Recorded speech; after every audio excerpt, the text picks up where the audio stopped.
Hello everyone and welcome back. I'm here today with Henry, a very nice man that I met here at the conference, and I just want to share, or let Henry share some of his story of being a stutterer, a person who stutters, and learned the correct way to categorize or put this out there. So it's my first time here, as I said, and it's been a learning experience for me, and I just really want to bring more awareness to as many people as possible. So Henry was such a nice person that, and we kind of hit it off and started talking about things. So Henry, tell me a little bit about what this means to you. This means a lot to me. Being around a place where other people have that same, not problem, but that same circumstance that I do, or something similar in common. So I just think it's nice being able to talk in front of other people, where you don't have to be nervous, you don't have to feel self-conscious. It's a great way to meet people, network. And what I'm really loving about this is that I'm getting to meet people that I've been speaking with on Facebook or social media for a year and a half, but I can finally associate a name to face. I can finally associate a tone of their voice. And how did you meet them on Facebook? Or there's plenty of groups. There's the stuttering community, there's the stuttering arena, there's, obviously I'm older than 20 today. So usually if you meet one person, usually by chance a lot of their friends will be similar people. Okay. And so you start reading their posts.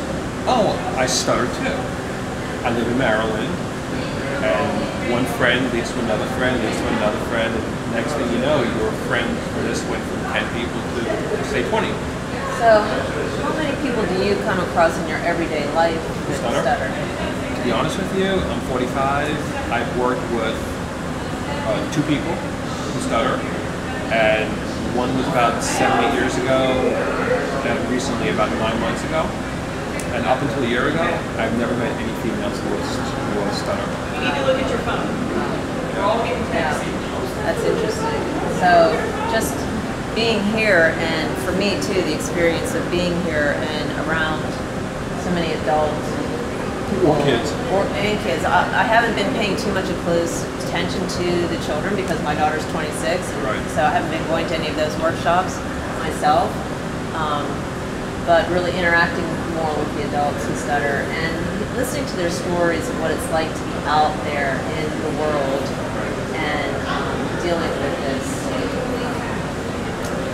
It's very hard. It's emotionally hard. It's physically hard. It is physically hard. I have noticed that very much, how much struggle it is, in the face and the breathing, and sometimes, just I can see struggle. And it's hard, especially in your 20s or 40s, especially a guy. You want to go into a bar and try to pick up a girl. It's really hard to say, my name is Henry or whatever it is. And it's really, really hard. And so sometimes we hope that we usually go with a friend. Oh, hey, this is my friend Henry, and so now it kind of took that pressure off. Going on job interviews is hard. Because do you say I stutter? Do you not say you stutter? How do you want to come across? Right. So, I haven't asked you this, Henry. Are you married or single? I'm married, even though I have a wedding ring. I'm lost and I'm married. I've been married 19 years. I have 3 kids. None of my kids stutter. Okay. But my dad stuttered, my grandpa stuttered. I didn't grow up with them. My mom was probably married, but it is genetics. But what I found was it's never held me back in my professional career. I do presentations. I'll speak at work. I love the phone. I hate texting. Text messaging is great. Hey, I'm running late. I'm in Salon A.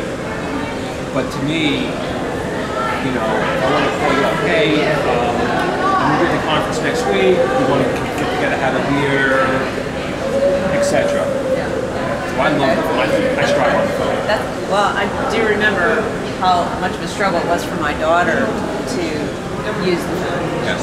And for years, she made me do all the phone calls for her. Now she does it, you know, and it is a progression of acceptance, I think, of yourself and But it should be easier psychologically because when you stutter, you're always afraid of what the other person's facial body is. yeah, But on the phone, in theory, they're not there. You know, you can't see. right. So the other person could be tall, the other person could be skinny, the other person could be fat. I mean, you know, so it's a wide gamut. But you just have to kind of say, okay, I'm going to talk. If I stutter, I stutter. Yeah. So, do you have any words of wisdom that you would like to share?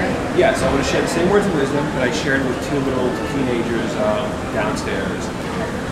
Be yourself, as you've heard. Accept it, okay, which is hard, but don't ever let it hold you back. So very true. If you want to be a doctor, Good advice. if you want to be a doctor, great. If you want to be a doctor, okay, that's what you do. But if you want to be a lawyer, you want to be a courtroom lawyer, whatever you want to be, just put your mind to it and don't let anything stand in your way. Awesome. Yeah, I appreciate that. My pleasure. Thank you so much. It was a pleasure talking to you. You too.